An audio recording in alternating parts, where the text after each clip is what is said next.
So in this video, we are looking at problem solving, in particular approaches to problem solving, and then the various pros and cons of using those different approaches and various barriers that can get in the way of effectively solving a problem. Usually in class, what I would start with is this problem solving activity here. So what I recommend that you do is, in a second, pause this.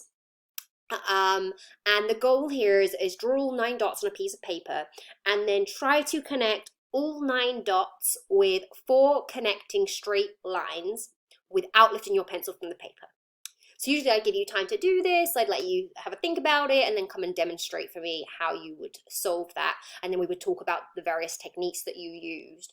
In a second I'm just gonna keep going, but if you want, pause this right here and have a go at this problem solving activity.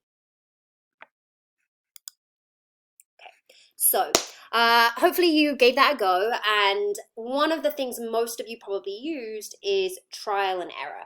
So this is an approach to problem solving where we continue trying different solutions until the problem is solved. So for example, you have a set of keys, you don't know which one goes in the lock, you could use trial and error. You try every single key and eventually you will find the right one. Obviously that's useful if you have enough time, then eventually it means you're going to get the right answer, so it can be very beneficial. But this is problematic if you don't have enough time, or when the stakes are really high. So what I mean by that is, if making an attempt, making a guess, is going to have detrimental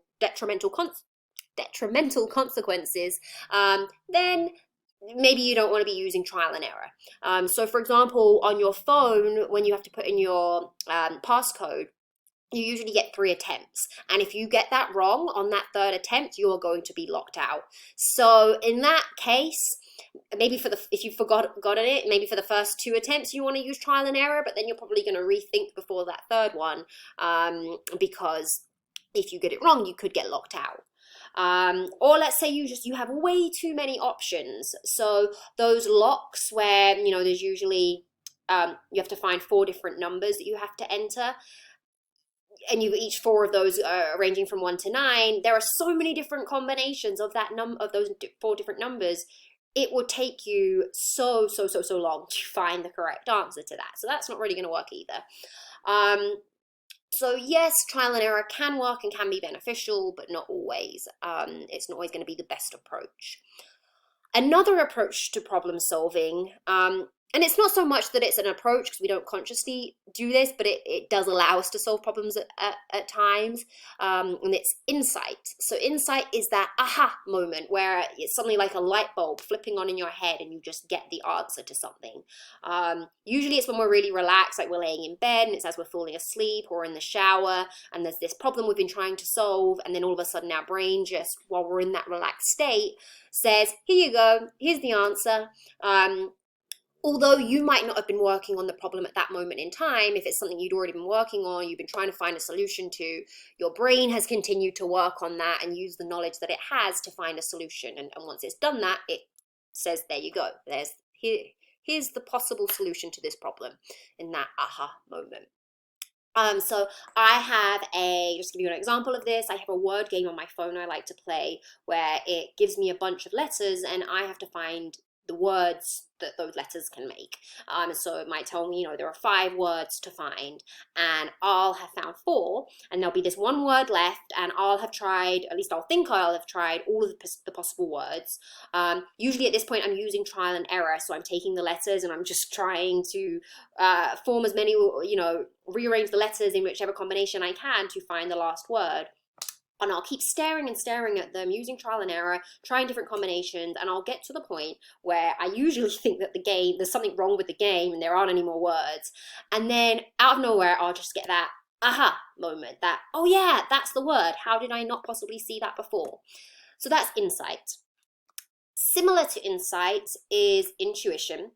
So this is coming to a conclusion or making a judgment without conscious awareness of the thought process involved. So basically, this is that gut instinct that you get, that gut feeling that, I think this is the answer, or I should do this, or I think this is the right way to respond, or it's a judgment you make about someone. You sometimes get that gut feeling of, I think this is a good person, or I think this is a bad person. So it's that gut instinct. Basically, when we have, sometimes we have a problem to solve or a decision to make without even really thinking about it. We just have this sense that we should respond in a certain way, and you don't know how or why you came to that conclusion, but it's there. What your brain is really doing is using all of its past knowledge, all of its past experiences to say, based on everything that we've experienced in the past, this seems to be the right answer in this situation, or this seems to be the right way to respond. Or when you meet a new person, your brain is looking out for patterns, and maybe it notices something in that pattern, it notices something in that person that matches the behavior of someone else and based on that, your brain is saying, well, usually this person, we know someone else like this, and they're not that great, so this person probably isn't going to be that great either. There is a process underlying intuition. Your brain is using the knowledge it has to make these judgments. The problem is that sometimes it gets it wrong. Sometimes it's right. But sometimes it is completely wrong. And so the bigger decision can really be whether or not to follow it. But if you don't have another way of solving the problem, and you're not sure how to even begin approaching the problem another way, and you have that gut instinct, then quite often what we do is trust that gut instinct because it allows us to come to a solution. Now, so far we've got trial and error, which might work, but it's tedious, takes a long time. We can't always rely on our insight, and we can't always rely on our intuition. So there are two other ways we can approach problem solving. First, we have algorithms. An algorithm is a step-by-step problem-solving formula. So a common example would be a math problem. Sometimes in math, there's usually going to be an exact algorithm for how to solve that problem, meaning, do this, this, and this, and that will give you the answer. Or let's say you've just bought a new laptop and you need to set it up. There will usually be an instruction booklet that has a step-by-step formula to how to set it up. Okay, so those are algorithms, step-by-step formula. The problem is that for most problems in life, there is not always a precise algorithm, and so instead we might use what we call a working algorithm. So this is a general set of guidelines for solving a problem. So it's not an exact formula, but it's a general formula. This may work. So for example, let's say you want to achieve an A in this class. Okay, that's your goal, and you need to figure out how you're going to achieve that. A working algorithm for doing that would be read the book, complete all of the assignments, participate in the class activities, set aside a certain amount of time each week for studying, ask questions if you're unsure of something. None of this is going to guarantee that you'll get an A in this class, but it's going to increase your chances significantly. So that would be a working algorithm for how to get an A in this class. And then we have heuristics. So these are general problem-solving frameworks or mental shortcuts. As it's got here, it's a rule of thumb. So just to give you an easy example of what I mean by a rule of thumb or by a mental shortcut, if you're trying to cook rice, okay, so you're cooking rice and you need to figure out how much water you need for the amount of rice you have. That's the problem. The mental shortcut or the rule of thumb for cooking rice, at least the one I know, is for every cup of rice, you use 2 cups of water. So that's a very quick mental shortcut that will allow you to calculate how much water you need based on the amount of rice that you have. But we use these quite a lot, and maybe without even realizing that what you're using is a mental shortcut. So a couple of examples. The first is the backward working heuristic. So this is when you begin solving the problem by focusing on the end result. So for example, if you remember back to week 1 when we spoke about conducting research, before a psychologist will conduct research, they first form a hypothesis, so a prediction of the results they think they're going to get. And then they design the study that will test that hypothesis. So they're starting with the end result, the thing that they want to prove, and then they work backwards by finding some way of testing that. Another example that you've probably all used this for is when you've got to be somewhere at a certain time, or you're trying to figure out what time you need to leave the house. You would start by, okay, I need to be there at this time. This is how long it takes me to get there, and you'd be working backwards that way. And then we have creating sub-goals. So basically taking a larger problem or a larger task and breaking it up into a series of more smaller, manageable steps. So for example, my big long-term career goal is to be a clinical psychologist. Now that takes years and years and years, and it's a long journey. So that's kind of overwhelming to think of it as this one whole goal. But instead we can break that down into smaller goals. First I had to get my bachelor's, then I had to get my master's. Now I'm getting my teaching experience and my research experience, and I've took time to get my clinical experience over the past couple of years. Next thing will be I'm working on a manuscript so I can get a publication, and then I'll be applying for a PhD program. So creating these sub goals makes it much more manageable and feels less overwhelming, and I can tackle it each piece at a time. Okay, so there are some common barriers to problem solving that kind of get in the way and can prevent us from effectively solving a problem. So first of all, we have mental sets, a set way of looking at a problem, or a persistence in approaching a problem in a way that has worked in the past. So, if let's say you've always studied for exams in the same way throughout high school. You had this one approach to studying for exams and it worked. You got A's or you got B's, and you found an effective way of studying. And then you come to college and you continue using that same approach to studying for exams. If that works, great. It's not a problem. It's not a barrier. You're able to still achieve what you want to achieve. It becomes a problem if your approach to the problem is no longer working. So you might find that how you used to study for a high school level exam is not enough at the college level. You need to spend more time studying. You need to study concepts in more detail. Whatever it is, if it's not working and you continue to approach it in the same way, then that's going to be a problem, and it's going to prevent you from effectively solving problems. Then we have functional fixedness, and this is the main one I actually want you to know. You should know all of these, but there will definitely be a question about functional fixedness on the exam. So this is the inability to see how familiar objects can be used in new ways. Okay, basically the inability to perceive an object being used for something other than what it was designed for.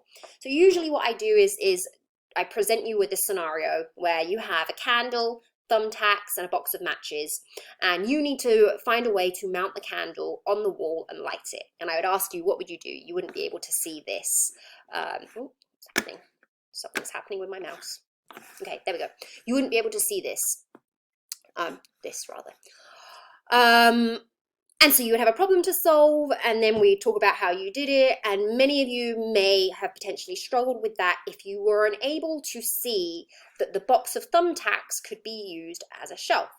If you can only think of that box of thumbtacks as being used the way they would usually be used, then you're going to have a harder time solving the problem. If, however, you're able to think a little bit more outside of the box and or a little bit more creatively, then you may have been able to see that, oh, well, I could use this for this. Even though it's not usually used this way, I could do this and this would work. So if you're unable to do that, if you're unable to look at an object and see it as being used for something else, then that might prevent you from solving problems. Let's say the problem you have is that you have a wobbly chair. Okay, there's a loose screw and you don't have a screwdriver on you, so you've got to figure out how you're going to tighten that. If you are able to think of using a coin as a screwdriver, so maybe you have one in your purse or your pocket, if you have the ability to see a coin as being used in that way, there's your answer to the problem. You can use the coin. But if you can only view a coin as being used as a coin, that's going to prevent you from seeing the solution that's right in front of you. Okay. Then the last one is anchoring bias. So this is where we tend to focus on one piece of information, and that can prevent us from acknowledging the other information that would allow us to solve the problem. So for example, I'm going to read a statement to you. An airliner from France crashes just off the coast of New Jersey within the territorial waters of the United States. Although all of the passengers and crew were French citizens, none of the survivors were returned to France for burial. Why not?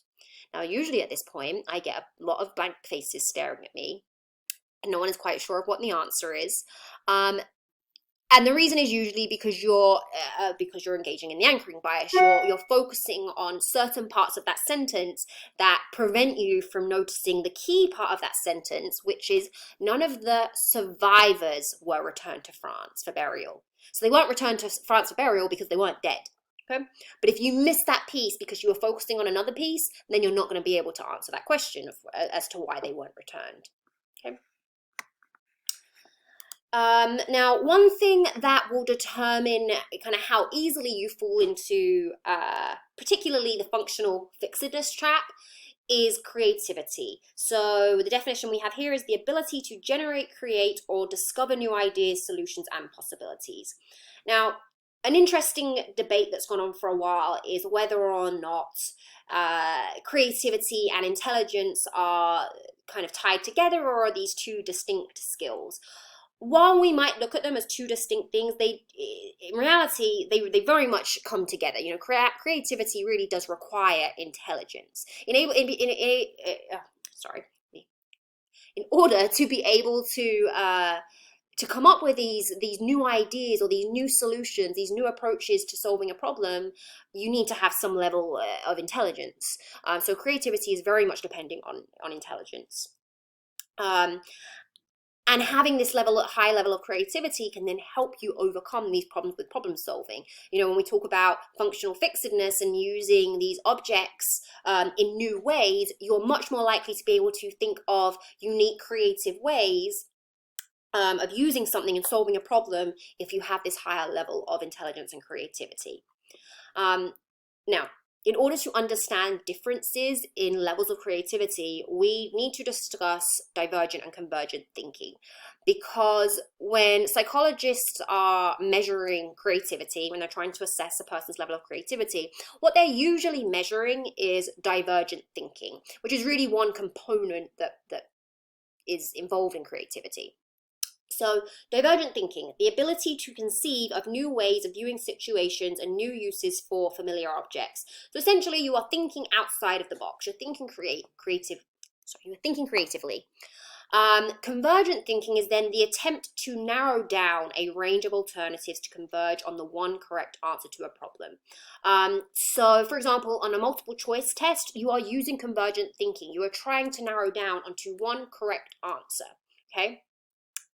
Now, an example that kind of demonstrates both of these, it would be Family Feud. So if you haven't seen that before, there's two families and they are presented with a survey question and they have to think of the most popular response that people would give to that survey question.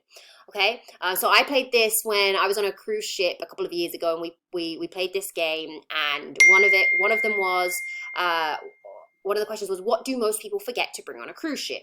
So basically we had to think, at least initially, we had to think of what is the most obvious thing that people forget to bring on a cruise ship? What would most people have said they forgot? At that point, we were using convergent thinking. When you're trying to find the most obvious answer, the one correct thing that everyone has said, you are trying to converge on one answer. You're using convergent thinking. However, you then, you usually have to think of like the top 5 responses. And once you've got the top 4 and you start getting towards the end and you're trying to think, well, then what is the last answer? You need to think outside the box. You need to think more creatively. And this is where you start to use divergent thinking. You're trying to think of new novel ideas, new ways of thinking about things. So you actually have an activity this week, which we usually would have done as a group discussion. I'm going to be testing your divergent thinking with the unusual uses test. So the unusual uses test is a classic measure of divergent thinking. And the one that you're going to be doing is think of as many possible uses for a brick. Okay, so initially you might be using convergent thinking by thinking of the most obvious uses of a brick, but as you keep going, you are going to have to think outside of the box. You will have to think more creatively about various ways you can use a brick. So make sure you find that in the module and complete that this week. There is 2 parts to this. You want to submit your 10 ideas by Thursday, and then by Sunday you must respond to 2 other classmates and add 3 more ideas to each of their lists. Okay, so please let me know if you have any questions about that.